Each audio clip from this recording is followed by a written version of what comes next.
આ હું તમને છે ને ઘરે જઈને ખોલીને બતાવી. તો મિત્રો ફાઇનલી છે ને 2 લચ્છી આવી ગઈ. હવે આપણે જોઈએ આની અંદર શું છે ને. સમજો બધાને કે સબસ્ક્રાઇબ કરી દે ચેનલને. રામ રામ દોસ્તો, આજે આપણે જામનગર થી ઘરે જવાનું છે અને આ ભાઈ 2 હેલ્મેટ હતા. કેમ ખબર, આ ભાઈ માર ભેગો હતો, ગૌ સેવા કરીને પાછા રિટર્ન આવ્યા ને જામનગર, તો 2 હેલ્મેટ હતા ને એક આપણે અહીં બાંધવું પડી અને બીજી આપણી ક્યાં ગઈ ઠેલી.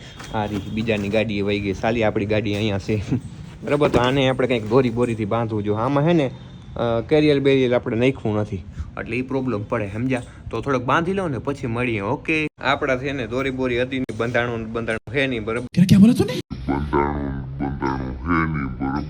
હેલ્મેટ જેવું તેવું બાંધ્યું, પણ અહીંયા એક પ્રોબ્લેમ થાય. શું ખબર, કદાચ ગાડીને ટાયર ફરી અને કાદો બાદો આવ્યો તો હેલ્મેટમાં ડાયરેક્ટ ચંદાઈ જાય. પણ વાંધો નહીં, લઈ જાઉં હેલ્મેટ, કારણ કે બીજી વખત કામ આવે. અને પ્લસમાં આને આપણે અહીંયા હેન્ડલે ટીંગાડી દીધી. હવે વારવામાં નડે નહીં તો સારું. તો હવે આપણે નીકળી જાય આપણા સફર તરફ. ઓકે, તો એની પહેલા આપણે હેલ્મેટ પહેરવું બહુ જરૂરી છે, એટલે હેલ્મેટ પહેરી લઉં. એક હાથે નહીં પહેરાય ભાઈ, એક હાથે બ્લોગ બનાવું, એક હાથે પહેરું. હું જામનગર થી નીકળી તો ગયો, પણ પછી મને યાદ આવ્યું કે પેટ્રોલ ભરાવાનું તો બાકી છે, એટલે મેં ડાયરેક્ટ પેટ્રોલ પંપે ગાડી લઈ લીધી. પણ ત્યાંનો નિયમ કંઈક અલગ હતો, નીચે ઉતરવું પડતું. આ પેટ્રોલ પંપે કેવો નિયમ ખબર, પેટ્રોલ ભરાવીને તો એ નીચે ઉતરીને પછી જ પેટ્રોલ ભરાવાનું. મેં કીધું વાહ રે વાહ. મિત્રો ગાડીમાં હે ને પેટ્રોલ ભરાવી લીધું આપણે, 500 રૂપિયાનું નાખ્યું અને હવે આપણે પાછા ઘરે જવા માટે નીકળી જાય. ઓકે મિત્રો, અત્યારે ફાઇનલી આપણે પહોંચી નથી ગયા, કેમ કે છે ને ટોલ નાકે આવ્યો અને ટોલ નાકે આવી અને એક ભાઈને ફોન કરવાનો હતો, કારણ કે ગાયુના પટ્ટા લેવાના હતા. જે એક્સિડન્ટ થાય ને રોડમાં, અને પટ્ટા ખબર હોય આરટીઓ માન્ય ચમકે એવા બહુ જોરદાર પટ્ટા છે. એનું પણ ટૂંકમાં આપણે જોવું કેવા પટ્ટા છે. તો એક ભાઈબંધ અહીં દેવા આવે છે ક્યાંક સાપરના પાટીએ મારા ખ્યાલથી. તો હે ને મેં હેલ્મેટ પહેરી લીધું. આમ હેલ્મેટ પહેરવું બહુ ગમે ની, ગરમી થાય પણ પહેરવું પડે, કારણ કે છે ને સેફટી રહીએ બરાબર ને. અત્યારે ઓલા ભાઈને હું કોલ કરી લઉં, કારણ કે એ પણ ગાયોની સેવા કરે છે, બહુ સારી સેવા કરે છે. એને કોલ કરીને પૂછી લઉં કે કઈ બાજુ છે બરાબર, અને આપણે પટ્ટા લઈ અને પછી આપણે નીકળી જઈએ. ઓકે, તો વિડીયોમાં બન્યા રહેજો ને. તો મિત્રો ફાઇનલી છે ને અત્યારે હું આવી ગયો વિશાલભાઈ પાસે. એને પાસે ને પટ્ટા લેવા આવ્યો હતો બરાબર. રામ રામ વિશાલભાઈ, કેમ છે? મજામાં? આ ભાઈ બહુ સારા સેવાના કામ કરે છે ગાયો માટે. અને જે લાવો તા પટ્ટા, આ પટ્ટાની છે ને જોજો, આમાં ભાવ 152 રૂપિયા પર મીટર છે, પણ આપણે સસ્તા પડે એમ ને, સેવા કરીએ એટલે. આપણે સસ્તા. આ હું તમને છે ને ઘરે જઈને ખોલીને બતાવી, તો ખોલવું નથી એમ, પછી નિરાતે બતાવી. આ ભાઈબંધ કે તમને કે લચ્છી પાવે, અહીંની લચ્છી કે ફેમસ છે. મેં કીધું હાલો ટ્રાય કરી લઈ. ચોકલેટ લચ્છી પાઈ છે આ ભાઈ. લ્યો પાણી લ્યો ભાઈ. તો મિત્રો ફાઇનલી છે ને 2 લચ્છી આવી ગઈ છે. આની અંદર હું નાખ્યું ખબર નહીં, મને દ્રાખું દેખાય છે અને કાજુ દેખાય છે, બાકી તો ચોકલેટ વાળી લચ્છી છે. આપણે ટેસ્ટ કરીને બતાવું કેવી છે. નહીં લચ્છી છે ને જાડી રેડિયા જેવી, જો તો બાપુ બાપુ ભેરવાતી નથી. નીચે ચોકલેટ છે, ઉપર આવી જાય સારું એમ. ના છેતા જોરદાર હો ભાઈ, જોરદાર છે. તો ભાઈ હે ને આની લચ્છી એટલે લચ્છી, મતલબ હે ને જોરદાર હતી, પણ ફૂટી નહીં બહુ, એટલી બધી ફૂટતી નથી. ધરાર કરીને ફૂટાડી, બહુ વજનવાળી છે ને પાછો પેલા જબરો છે. ના ના મજા આવી ભાઈ, લચ્છી પીને બહુ મજા આવી. મિત્રો આપણે લચ્છી બચ્છી પી લીધી, પણ આ ભાઈ ધરાર કે નાસ્તો કરો પણ માર નથી કરવો, કારણ કે હે ને લચ્છી પીને જ પેટ ભરાઈ ગયું, બહુ જાડી હતી. તમે ઓલું શું કહેતા, બદડીને સમાધિ દીધી ક્યાં મરી હતી? વાહ, રોડ એક્સિડન્ટમાં. પછી તમે જીસીબી થી ને મેં વિડીયો જોયો હતો.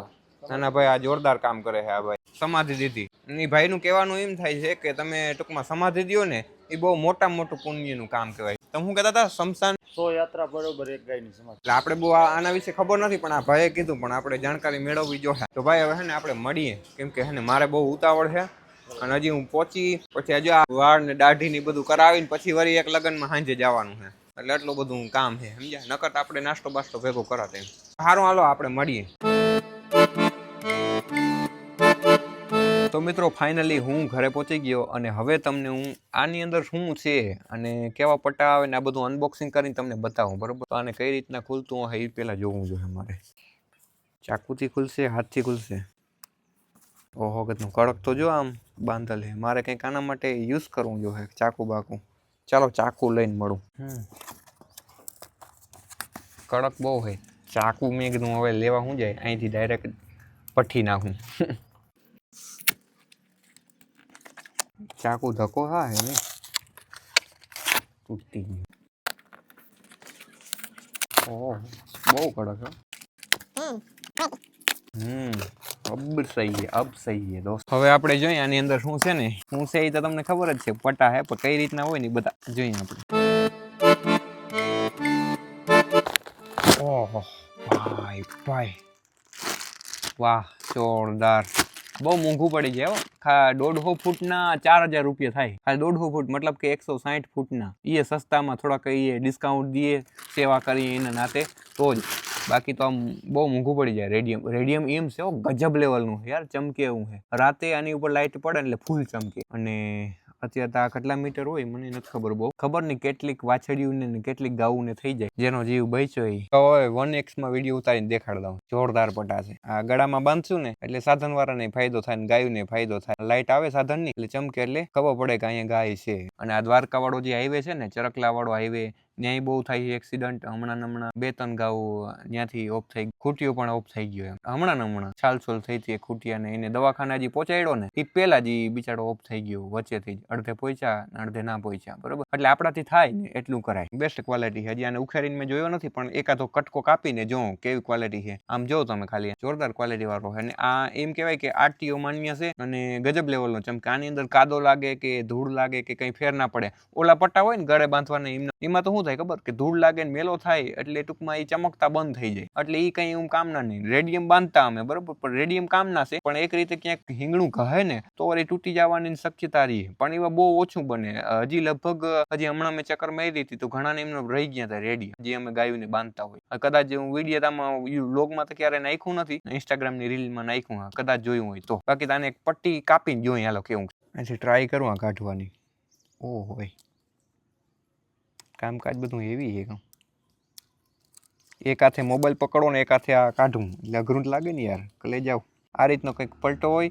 અને આ લગભગ સ્ટીકર માનીએ છીએ. આ કઈ રીતના બાંધે એ મારે જોવું પડે. એટલે મટીરિયલ જોરદાર છે. બાકી તો જેવું ગાયું ને બાંધી પછી જેવો ફરક પડે એ જોયું જાય. અત્યારે જો હજી આ વાળ બાળ ને કઈપવા નથી. આ ઘડીને મારે છે ને પાછું એક માંડવામાં હાજરી દેવા જવાની છે. મતલબ ભાઈબંધના લગ્ન છે એમાં હાજરી દેવા જવાની છે. આ મીંદડી છે ને કાયમ અહીંયા અમારે દૂધ પીવા આવે. પારલ નથી આમ તા, પણ પારલ જીવી જ છે. મીંદડી એટલે તમે બિલાડી કહેતા હો પણ આમ મીંદડી કઈ. હું રાડો દે અનબોક્સિંગ કરી નાખું તારું આમ.